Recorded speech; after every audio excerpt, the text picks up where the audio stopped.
या देवी सर्वभूतेषु मातृरूपेण संस्थिता नमस्ते नमस्ते नमस्ते माँ उग्रतारा भूसुंडपुर आप देखिए निराकारपुर खोर्धा पास आसते भूसुंडपुर जो ग्रामटी अच्छी माँ उग्रतारा ये हूँ से पीठ से पवित्र पीठ तंत्रपीठ जो मैंने तंत्र साधना करती माँ पाखक आसी तंत्र साधना करते ये हूँ माँ उग्रतारा माँ दक्षिणकाली माँ उग्रतारा माँ अलामचंडी प्रत्येक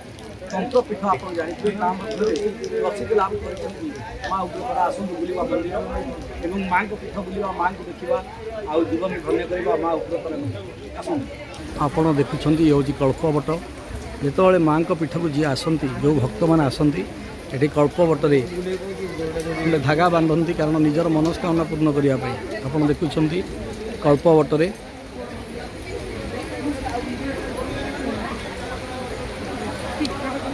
अनेक भक्त आप देखुं अनेक भक्त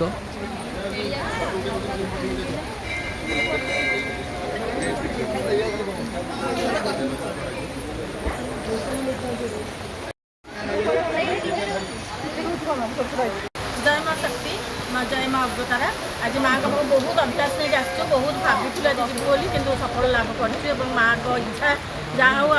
आशीर्वाद अच्छी जहाँकि आम आसिक पहुँची पार्चु समस्ते एवं मंदिर मंदिर पहुँचू मंदिर दीप भोगभाग करने आम जाऊँ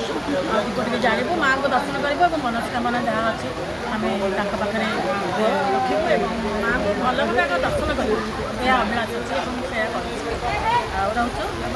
जय माँ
प्रणाम आज आम आसू बढ़िया लगुच माँ शक्तिपीठ को माँ पाखे उग्रतारा आउ माँ तो बहुत प्रसिद्ध आपड़ के रही आप ना टे कहतु आउ माँ ये आविर्भाव होते माँ होती बौद्ध मैंने जो शक्तिपीठ करते से शक्तिपीठ एक उग्रतारा पीठ सब माने बौद्ध मानकर से शक्ति पूजक थे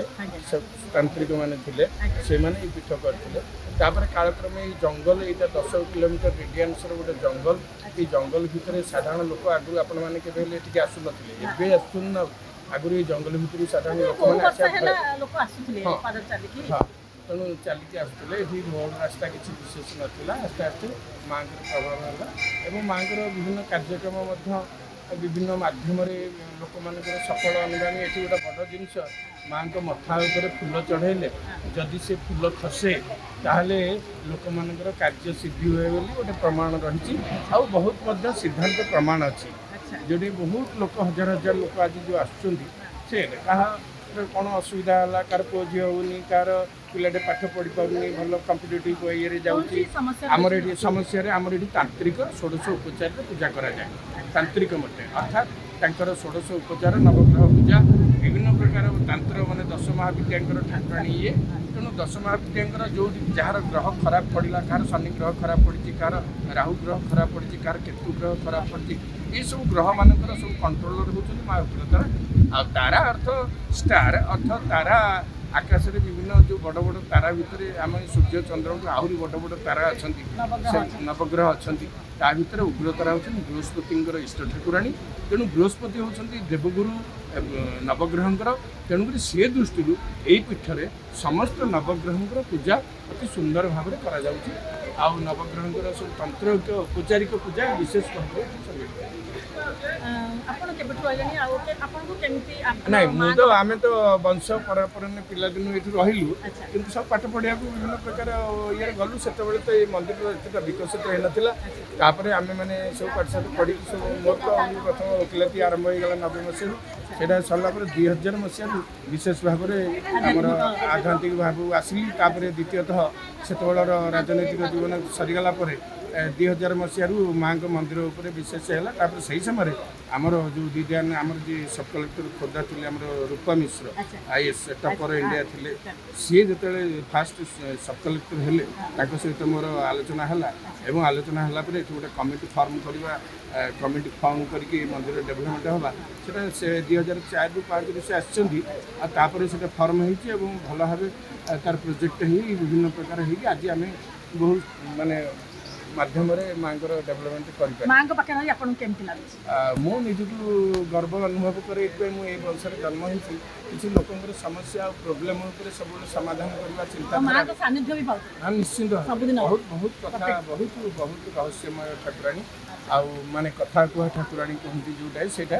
ଆଉ ଯେଉଁଟାକି ମା ଡାକି ଆମେ ଡାକୁଛୁ ମୁଁ ଫୁଲ ଚଢ଼ଉଛି 10 ମିନିଟ୍ 15 ମିନିଟ୍ 20 ମିନିଟ୍ ଅଧଘଣ୍ଟା ଡାକୁଛି ଯେଉଁ ମାଆଙ୍କୁ ଯେଉଁ ତନ୍ତ୍ରରେ ଯେଉଁ ମନ୍ତ୍ରରେ ସେଇ ଅନୁଯାୟୀ ଫୁଲଟା ଯେତେବେଳେ ଆସୁଛି ସେଇ ସମୟରେ ସେ ଭକ୍ତ ଆଉ ମୁଁ ଆଉ ସମସ୍ତଙ୍କର ଗୋଟେ ମିଳନରେ ସେ ଫୁଲଟି ଖସୁଛି ଏଇଟା ହେଉଛି ମା ଆପଣ କ'ଣ ମା ଇଏ ଅଛି ମାନେ ଅନୁଭବ କ'ଣ ଅଛି ଅନୁଭବ ବହୁତ କଥା ଅଛି ଯେଉଁଟାକି କେତେ ଗୋଟେ ଜିନିଷ ମୁଁ ଥରେ ଏମିତି କହୁଥିଲି ଏଠି ବାଉଣ୍ଡରୀ କରିବି ବୋଲି ମୋତେ ଥରେ ମା ସ୍ୱପ୍ନ ଦେଲା ତୁ କ'ଣ ବାଉଣ୍ଡରୀ କରିବୁ ମୁଁ ତ 12ଟା ପାହାଡ଼ ଭିତରେ ମୁଁ ଅଛି ବାଉଣ୍ଡରୀ କ'ଣ କାରଣ ସେତେବେଳେ ସମସ୍ୟା ହେଲା ଝାମେଲା ହେଲା ମୁଁ ରାତି ଦିନ ଶୋଇପାରିଲିନି ଲୋକମାନେ ଜାଗା ଛାଡ଼ିଲେନି ବାଉଣ୍ଡରୀ ହେଇପାରିଲାନି ସେତେବେଳେ ସେଇ ପ୍ରକାର ଚିନ୍ତା ଥିଲା କିନ୍ତୁ ମା ମୋତେ ସ୍ୱପ୍ନରେ କହିଲେ ତୋର ବାଉଣ୍ଡରୀ କଥା ଏତେ କାହା ସହିତ ଝଗଡ଼ା ଦରକାର ନାହିଁ ମୋ ପୂଜା ମୋର ଠିକ୍ ଚାଲିଛି ଠିକ୍ ସମୟରେ ସନ୍ତୁଷ୍ଟ ଅଛି ତୁ ଆଉ ବ୍ୟସ୍ତ ହନା ପାହାଡ଼ ଭିତରେ ମୁଁ ଅଛି ମୋର ମୁଁ ନିଜେ କରିଛି 12ଟା ପାହାଡ଼ ଭିତରେ ମାଙ୍କର ଅବସ୍ଥିତ ଆଉ କେମିତି ଆପଣ ଆମେ ଯେଉଁ ଭକ୍ତମାନେ ଆସୁଛନ୍ତି ଭକ୍ତମାନେ ସବୁ ମାନେ କେମିତି ଭାବରେ ଅନୁଭବ କରୁଛନ୍ତି ଯେ ମାଆଙ୍କ ପାଖକୁ ଆସିବା ଦରକାର କି ନ ଦରକାର ଏବଂ ଆମର ପୂର୍ବ ପିଢ଼ିମାନେ ପିଲାମାନେ ନାଇଁ କ'ଣ ହେଉଛି ମା ହେଉଛନ୍ତି ଅନ୍ୟ ରୂପରେ ନୀଳ ସରସ୍ୱତୀ ଭାବରେ ପୂଜା ପାଉଛନ୍ତି ଉଗ୍ରତାର ଅର୍ଥ ନୀଳ ସରସ୍ୱତୀ ତେଣୁ ନୀଳ ସରସ୍ୱତୀଙ୍କର ଯେହେତୁ ସେହେତୁ ମୁଁ ଦେଖିଛି ପିଲାଦିନୁ ଏଇ ମନ୍ଦିର ଭିତରେ ମୋ ନାନାଙ୍କ ପାଖରେ ବା ଏଇ ମନ୍ଦିର ଭିତରେ ରାଧାନାଥ ରଥ ହଉ କି ଗୌରୀ ବ୍ରହ୍ମା ହୁଅନ୍ତୁ କି ଜାନକୀ ବଲ୍ଲଭ ପଟ୍ଟନାୟକ ହୁଅନ୍ତୁ ଯେତେ ବଡ଼ ବଡ଼ ପଲିଟିକାଲ ଲିଡର ମାନେ ସବୁ ଏଇଠିକିନା ସବୁ ଫୁଲ ଚଢ଼େଇକି ଯିବେ ଏଇଟା ଆମ ପିଲାଦିନର କଥା ଆଜିକି 40-50 ବର୍ଷ ତଳର କଥା ଇଏ ପିଲାଦିନ କଥା କିନ୍ତୁ ଆମେ ଯେତେବେଳେ ଆସିଲୁ ଆମେ ଦେଖିଲୁ ସେ ପିଢ଼ି ମଧ୍ୟ ସେମିତିଆ ଚାଲିଲା ସବୁ ସରକାରୀର ବଡ଼ ପଦପଦବୀ ମାନେ ଆଜି ଚିଫ୍ ଜଷ୍ଟିସ୍ ଆସୁଛନ୍ତି ତ କାଲି ଉତ୍ତରପ୍ରଦେଶର ମୁଖ୍ୟମନ୍ତ୍ରୀ ଆସୁଛନ୍ତି ତ ଅମକ ଆସୁଛନ୍ତି ଚମକ ଆସୁଛନ୍ତି ଏଇ ଯେଉଁ ଆସୁଛନ୍ତି କେବଳ ନୀଳ ସରସ୍ୱତୀ ପୂଜା ପାଇଁ ହେଲେ ତାଙ୍କର ଜ୍ଞାନପୀଠ ଆଉ ପ୍ରତ୍ୟେକ ଗାର୍ଡ଼ିଆନ୍ ମଧ୍ୟ ଆମେ ଦେଖୁଛୁ ବହୁତ ନୀଳ ସରସ୍ୱତୀ ପୂଜା ହେଉଛି କାହିଁ ପିଲାଟା କେମିତି IAS ହେବ OAS ହେବ ନିଟ୍ ପାଇବ କି କମ୍ପିଟେଟିଭ୍ ପାଇବ ଯେଉଁ ପିଲାମାନେ କିଛି ପାଇପାରୁନାହାନ୍ତି ମୁଁ ଦେଖୁଛି ଆମେ ତ ପୂଜା କରୁଛୁ ମୁଁ ତ ଦେଖୁଛି ଏଠି ଯେତେ ମାଜିଷ୍ଟ୍ରେଟ୍ ଅଛନ୍ତି ମୁଁ ସମସ୍ତଙ୍କର ନୀଳ ସରସ୍ୱତୀ ପୂଜା କରୁଛି ସବୁ ସମସ୍ତେ ଶକ୍ତି ମା ଶକ୍ତିଙ୍କୁ ସମସ୍ତେ ପୂଜା କରିବା ଦରକାର ଏବଂ ନିହାତି ସମସ୍ତେ ତାଙ୍କର ଆଶୀର୍ବାଦ ନେବା ଦରକାର ଧର୍ମ ଏମିତି ରହିଥାଉ ଆଧ୍ୟାତ୍ମିକ ଚିନ୍ତାଧାରା ସମସ୍ତଙ୍କର ହଉ ତ ସେଇ ହିଁ ଶାନ୍ତି ଏବଂ ସେଇ ଆମର ସଫଳତାର ପରିଚୟ ଦେବା ଏବଂ ଆମେ ତାଙ୍କ ହିଁ ଗତି କଲେ ଆମେ ଶାନ୍ତି ରହିବା ଏବଂ ଆମର ପୁଣ୍ୟ ଲାଭ କରିବା ମଣିଷ କର୍ମ ହେଉଛି ମଣିଷ କର୍ମ କରିବ କର୍ମ ବେଳେ ସେ ରୁଟ୍ଟା ଦେଖାଇବ କିଏ ମା ଦେଖାଇବ ସେ ରୁଟ୍ଟା ନାରୀ ପୁଅ ତୁ ଏଇ ରାସ୍ତାରେ ଯା ଏଇ ରାସ୍ତାରେ ଗଲେ ତୋର ଅସୁବିଧା ମାଆଙ୍କୁ ଡାକ ଭଲ ରାସ୍ତାରେ ଯାଅ ମା ଯାହା ଦେଖାଉଛନ୍ତି ସେଇ ବାଟ ଆମେ ଅନୁଗମନ କରିବା ବହୁତ ବଢ଼ିଆ ଭାଇନା ଆଉ ବହୁତ ଆପଣଙ୍କୁ ଧନ୍ୟବାଦ ନମସ୍କାର ଆପଣଙ୍କର ସାନ୍ନିଧ୍ୟ ଆମେ ପୁଣି ଥରେ ନେବୁ ଆଉ ଥରେ ଆସିବୁ ଆପଣଙ୍କ ଆଶୀର୍ବାଦ